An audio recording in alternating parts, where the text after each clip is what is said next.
Welcome to the fastest daf in town. Today we're Masechtas Avodah Zarah daf Ayin Beis. We're going to begin on Ayin Beis Amud Aleph, about 5 lines from the top of the following story of Hahu Gavra, that there was an individual, he said to his friend the following: Im izav nina laha'ara, that if I ever will sell this piece of land, don't worry, I will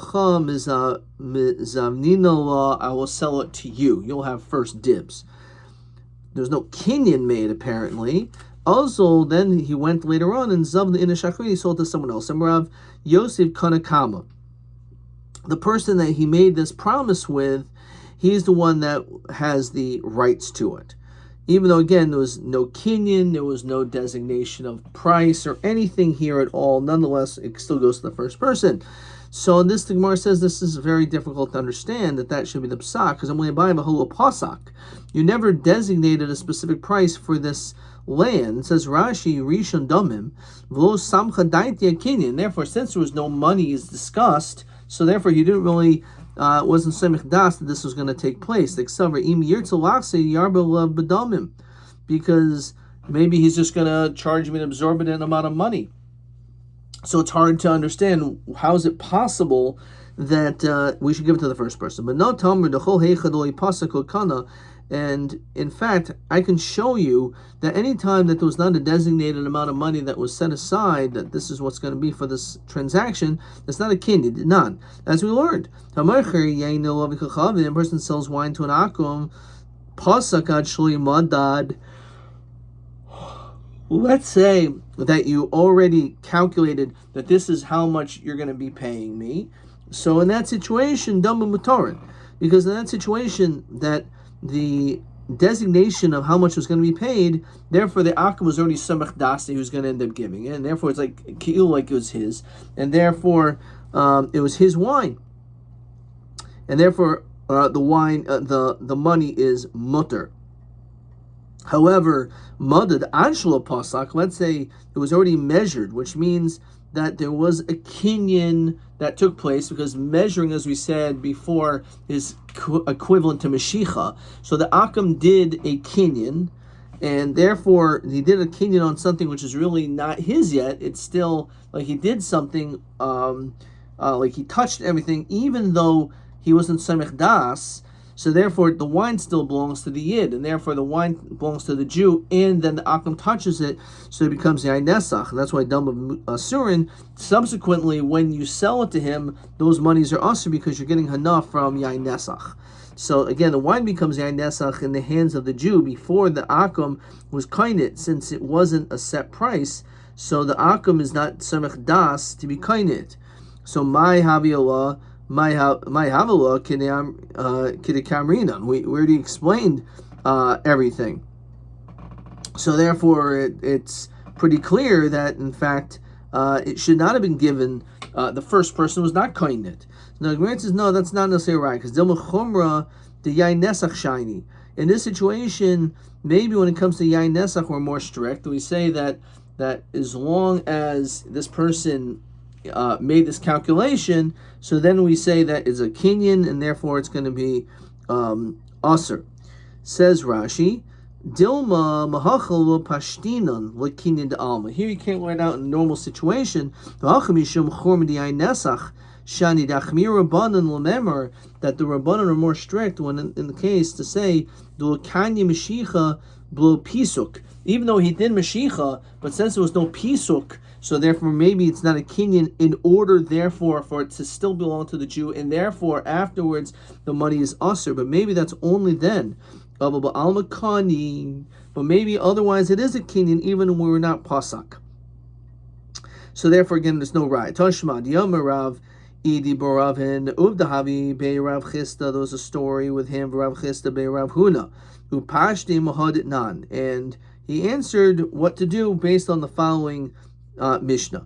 It says, Masha Chamar Bupualav. Let's say you had these donkey drivers or workers that did Mashicha, V'echnisan L'teich Beso, and they brought it into their house, which means in that situation it was not Mashicha. In that situation, says Rashi, Hari Shahaya Mevi Chamar of Tu'unin Perais. Let's say it was laden with fruit, supwalav noisim b'katef, or the workers had it on their shoulders. Fine. So in this situation, bein pasak ad shaloi madad, bein madad ad shaloi pasak loikana. In this situation, it doesn't make any difference, even if there was a designated price. It's not a kinyan. V'shneim yichol laksmehen, and they could back down. Says Rashi, the avagav doloi madad, even though Mashiach didn't take place, kivan the pasak, since they designated the price, so kanya labor shusam and Mashiach. Okay. Parku v'chnisa l'tachbei. So let's say he unloaded the produce and he was putting it into his house. Pasak ad shalom madad. If let's say they did a set price, ein shnei mechon lachsem, they cannot retract. Madad ad shalom pasak. Let's say they measured before they designated shnei mechon lachsem, then they can retract. Says Rashi, kolzman shaloi pasak. As long as they didn't designate the price, the medida will mahanyimidi. So the measurement doesn't do anything. The reshus will kanya, and even though it says reshus, it doesn't do anything. Ad diyivsik. It's necessary to have a designated price. Alma mishicha lo pisuk lo kanya. We see clearly the fact that you could retract demonstrates that even though Mashiach was done, that's not enough if there was no pisuk. And therefore, again, this is the question: why would you say that in this situation where there was no pisuk that we would say kanakam? Okay. So that is the answer there. And before we let's look at question. Let's just move on. Tahudi Gavra, another story of a person. He said to his friend, if I end up selling this land, then again, I'm gonna sell it to you. And they also were pasak, they designated a certain price of 100 zuz. Then he actually sold to someone else, but he didn't sell for 100, he sold it for more, for 120. So Omer Rav Kahana Kanakama, the first person is kaina, because unlike the first case where there was not pasak, over here was pasak, and therefore he should be kainit, and therefore it should go to the first guy. So Maskav Rav Yaakov min harpakoid. So he asked the kasha, he says, Haizuzi ansuhu. The $120 is basically what forced him to sell it. Says Rashi, Zeshin Asalo Mev Esrim Onsul Machar. There was such a high amount of money that he was compelled to sell. If you don't pay so much, he wouldn't have sold it for 100. If in fact he would have sold it for the $100 that he promised the original guy, then maybe you have a point. He was almost kind of like compelled to do so. Now look, in fact, is like this. In other words, he really had no das to sell it to the first person for 100. He was only willing to sell it once it got to this higher level of 120. Okay, let's look at question 7. Hahu Gavra, who said to his friend, if I sell my land, I'm going to sell it to you for 100. And then someone else, they gave it 120. So what is the din lahalacha? So the second person is kind of the one who gave him 120. Mishum the zuzian suhu shehu lo hayibedaitel marcher klal. Really didn't want to sell it at all. But he ended up being kind of almost compelled to sell it. In v'chal hatanai di'imas vanino. So it doesn't fall into the category of if I sell. If I sell means if I kind of on my own have the intention to want to sell it for a particular price, but in this situation, the price was so much higher that he felt compelled to sell it because of that. Okay, so let's continue. Amrulay, let's say he says to the buyer, "Kidishayme betlasa," says Rashi. When you evaluate with 3, Miznabninale nihilach, I'll sell it to you, Kivan de nakat lishna deshuma, since he used the language of evaluating, the nakat tlasa, and he also mentioned 3 people, Shehin Beistin, Stamotars Dayonim Nachas. He's basically saying that they're like judges. If you'll tray, Migo tlasa shamanai, so even with 2, V'im shlishi cholok al shnaim azin basaruba. Okay, so says the Gemara, Amalei l'kishamisi b'tlasa. If you'll train b'goy tlasa, even if it's 2 within 3, kedi amri b'tlasa andi amri b'tlasa, until he literally says with 3 dafka. Kidishaimi ba'ara. Let's see, it says that it's going to be evaluated by ba'arba, by 4. So andi amri ba'arba. All 4 must agree on this particular price. If he says it in that language, then certainly you need all 4 to agree on the price. If he said like 3 people evaluated, we also talasa b'shamua, and then all 3 evaluated it properly. And then another person comes and says leisu talasa achrina, bring another 3 to kimlahu tfei, that they're better making evaluations. So in this Amar Papa dinahu dem'akiv, the others in fact need to assess it. Because in fact that's a valid taina. So Maskav Rav Huna Bereda Rav Yeshua B'mai Dahani Kimlu Tvei Delmahani Kimlu Tvei. How do you know that this group is more experts or more trustworthy than the other ones are? So Hilchsa Karav Huna Bereda Rav Yeshua. The Halachataka is like the Shita Rav Huna Bereda Rav Yeshua, who again poses this question. How do you know that the second one is more trustworthy than the first, and therefore maybe you don't need to rely on the second one's assessment? Let's see the next Mishnah. This is Mastisa. Notalas hamishmach umada l'teichsul chasiyai shel oivi kachavim. Let's say a person has this funnel, which is, Rashi says, milmal lapiv rachav, it's wide above, l'mata nakav katzer, and it narrows down. So he has this type of a funnel, and he puts it into this jug of an akum. And then afterwards he goes and he puts it into a yid's jug. So the question is, the fact that there was this funnel that was put into one and then put into the other, does that contaminate the yid's wine? So im yesh by akeves yayin, if let's say on the bottom of there's something which holds back the wine, which is like a lip or something on the bottom of the funnel, then also says Rashi, makom shemisakeves sham timos yayin, a place where the wine could get caught. Then also Lafi says Rashi, shenishar sham min hayayin, because there's some of the wine that's there, shemada tesuchasa shel chachavim, that belong to the akum. Gemara farish ahu akeves yayin the mishabech b'may mitzdara. Gemara is going to ask, like, why is it usher? It didn't touch the non-Jew's wine. It all he did was, apparently he poured into it. He poured from one to the next. So then why would that contaminate the wine above, right? Through this nitzuk, by pouring something from a top kli to a bottom kli, why would that do anything to the top kli? So we're going to discuss that when we get into the Gemara.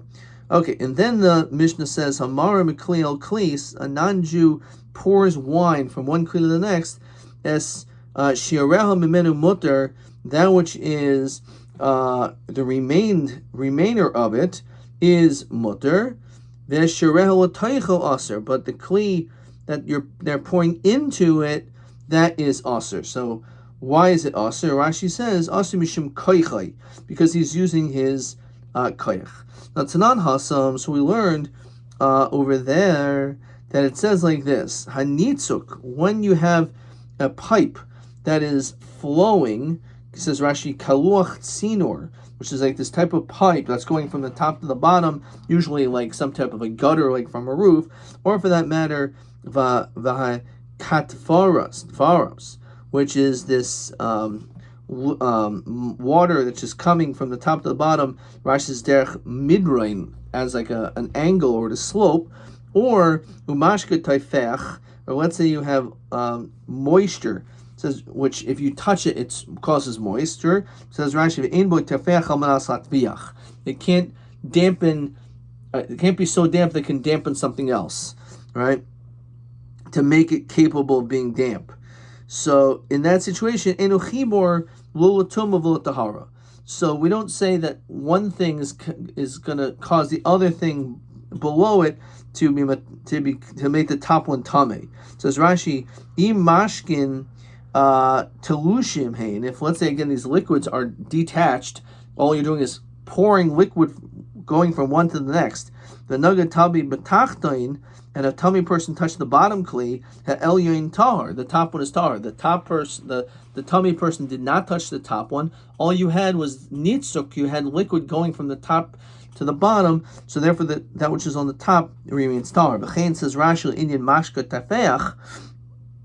Afil b'makam chaluk mashka mekan umashka tafeach be'emsa is like some moisture in the middle. The naga tami b'mashka, and you touch the liquid mashkin shemekan mekan tahirin. The liquid on the sides are tahar, even though they're mechubarin, even though they're attached, they're connected to one another. V'lo tahara says Rashi gaimis shein bar boim so. Let's say you have a pit which is not the proper measurement for a mikvah. The nitzuk oi kat forest o mashka tafuach. So, but maybe you have this flow going into a mikveh, and maybe that would connect them. So Rashi says enu chibor, that doesn't attach, and therefore it's not a mikveh of arboim sa. But taiva gaimis also tefillah, so it's not a mikveh, because that would not be the shear of the 40 saw. Okay, l'olatum v'lotahara. Ha'ash, back in the Gemara, ha'ash boyrin, when it comes to water which is still, so in that situation, the din is, says Rashi, biku achatz malicha. Okay, so in that situation, we say it's chibro tumul tahara, since it's not that it's just flowing, but it's like connected, so therefore it's a chibur, which again is the idea of like hashaka, that when you have a mikvah, which may not be arboim sar, it could be arboim sar, but you connect the two, so that's a chibur, because they're mamish touching one another. Okay, Rav Huna nitzuk, regarding the din of, let's say, flow of liquid from a pipe, or vikat fardis umashka tafeh chibro inyan yain nesach. So even though we said it's not chibor le'inyan tumah tahara, but it is regarding yain nesach, which means that if, let's say, you would pour from one to the bottom, and the bottom one was already contaminated as yain nesach, so therefore that flow will actually cause the top one also to be problematic. Rav Nachman, Rav Huna, menolacha. How do I know that? Ilema midet nan hanitzak v'hakitvaires amashkat v'ech enu chibor l'tamol tahara hu dolei havi chibor hal inyan yain nesach havi chibor. So you can learn out from there that again this chibor regarding yain nesach. So in the Sefer it says ha'eshbayin chibor l'tamol tahara, that when it comes to still waters that it is considered to be chibor, which is mashma only l'tamol tahara hu dahavi chibor hal inyan yain nesach lo havi chibor. So el maha lekel mashmina. So the reish and the Sefer you can infer the opposite things, so you can't learn it from it. Tanan. So then we continue. What if not the less our Mishnah, not the less hamishmach hamada the text chaser shalev kachavim. So you have this funnel that goes from one kli to the next. Then you pick up this kli, this funnel, and then you take it and you put it into the jug of the yid. So as we continue ayin beis with beis, so he says like this: it's only im yesh bo keves yayin aser. It's only if, let's say, there was some type of a lip which caught the wine of the yayin nesach, and therefore now that you put it into the yid's wine, so therefore because it's in direct contact with the yayin nesach, that's why it's problematic. Mashma ha ikves yayin so b'mai. So we said 1 second. Ha ikvas yayin b'mai komisar. Now why is it aser? Ma benitzuk. It must be because of its connection. So shema minan nitzuk chibor. So this is actually a huge chiddush, because not everyone agrees that nitzuk actually causes a chibor. So over here it's mashma that there is. So Tani Rav Chia, maybe our Mishnah is not this case is not a raya of nitzuk is chibor, and therefore that's the reason why we say that the yid's wine is also problematic. Rather, shipe chastai solchasai. We're talking about a situation where the wine on the bottom completely was overflowing, and therefore ended up physically touching the top as well. And therefore, that's the reason why. It's not because of nitzuk, because maybe nitzuk is lav chibur, but over here, the mamish touched it directly. But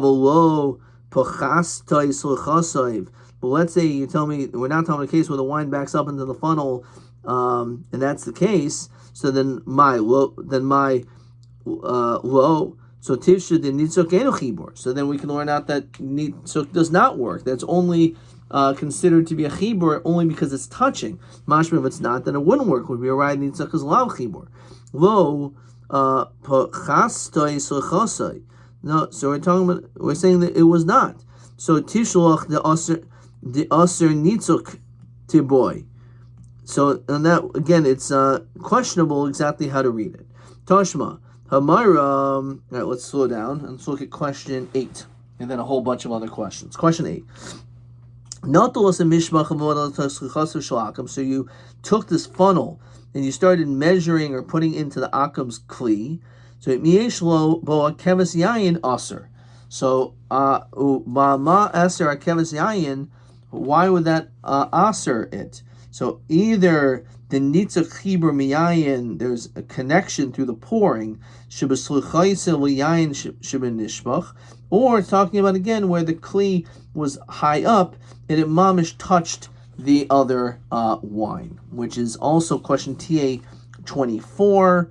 And it says again almost identical question, and it says here o mishum nitzuk o shipa chastai suchasiav shenis mali hasluchis, it became so full ad hayayin shibin mishbach, until it actually reached the other kli. TB 26, same thing, and I wrote Zarah sheish din chibor by nitzuk lo chibor elohu mamish noga hayayin atzmo, which is not wrong, but it's probably not what they're looking for. Okay, all right, let's keep on moving. So the Gemara continues and says, Tashma, Hamara Makli Lakli, someone who pours liquid from one kli to the next, Eshim Amar Mimenu Mutter. So that which you poured from it is mutter. Ha de beni beni, but let's say it's between two vessels, also Shemamina Nitzach Chibor, must be because it through Nisuk. Lo Nitzach Chibor Filu de Gavia Damana. So let's say so we say it like this. So Shema Nitzach Chibor. So in nitzach chibor, if you want to tell me it's true that it's a connection, so I feel the gave the mananami litzer, even the original flask should be aser, but we didn't say that.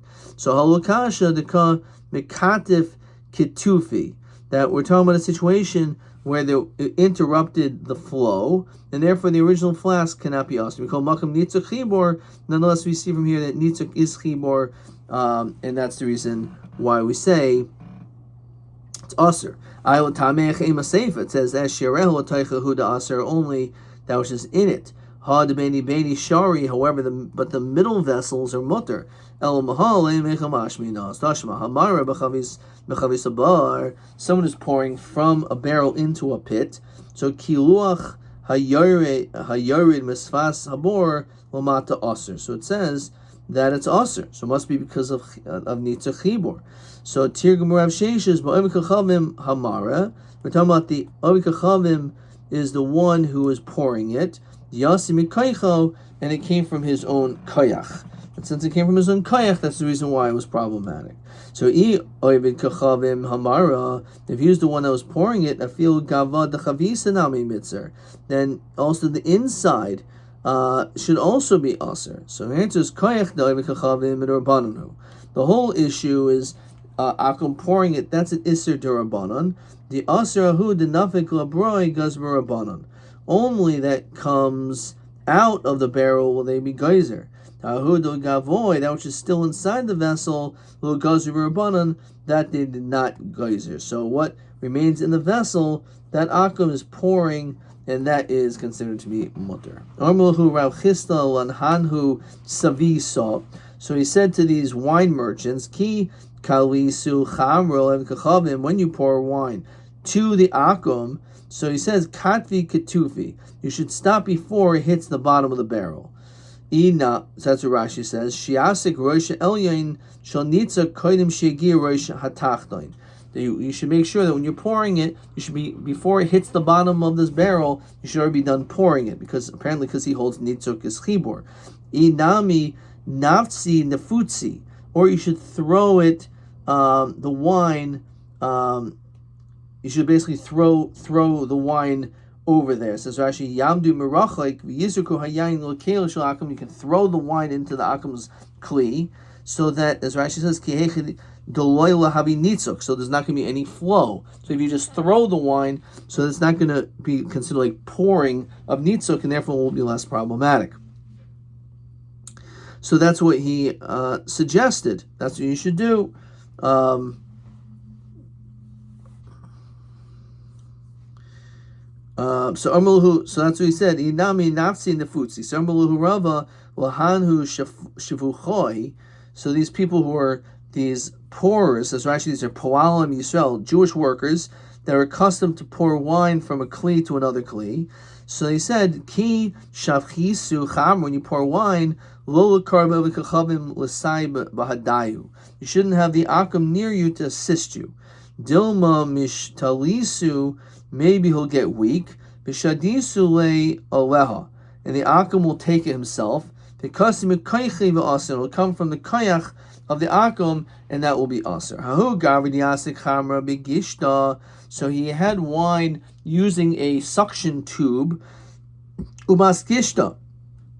Also him anach yadi agishta. So he put his hands on the tube. So aser rava l'kuli chamra. He asered all of the wine, even that which was from the first barrel. Some say it was Rabbi bar Masta, some say it was Ravina Rava. Pamai, what are we talking about? Benitzuk, are we talking about the issue is that the flow is coming from the original one? So Shemamina Nitzachibor. So apparently we see that it's a problem.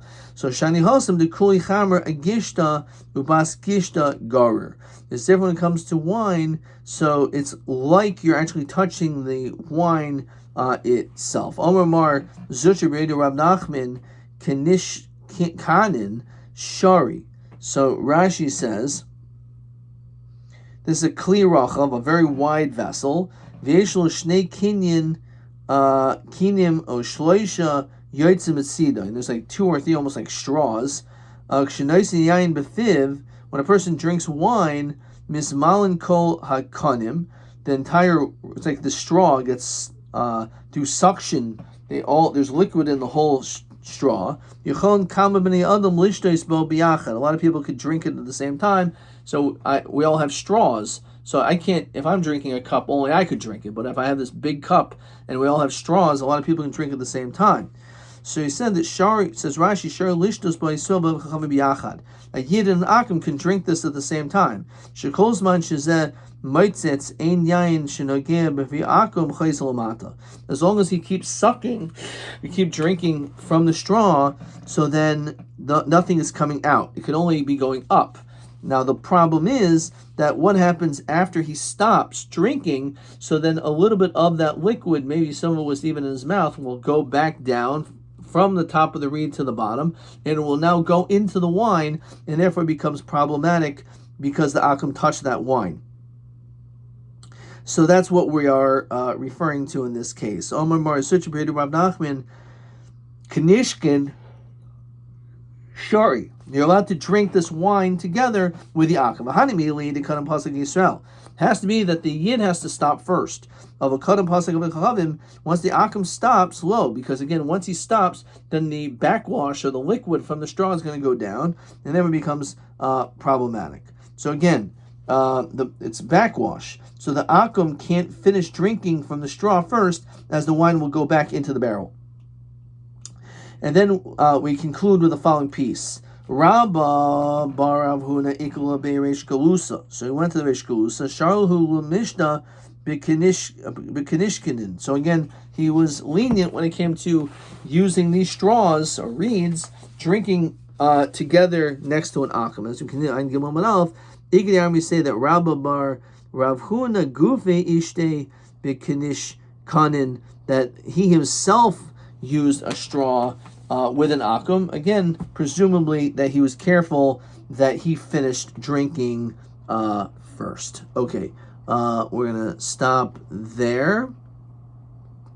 So let's see. Notos mishmach v'amad this. So we already did question 8, which has to do with nitzuk chibor, or not, or if the liquid was very, very high up. Okay, that we already did question TA24, and we also did question TB26, TC 27, we did 28. Yain nesach shenishmach labor. So if you have wine that poured into a pit, im bottle. So is it bottle? So that we did not do yet. Ad kan.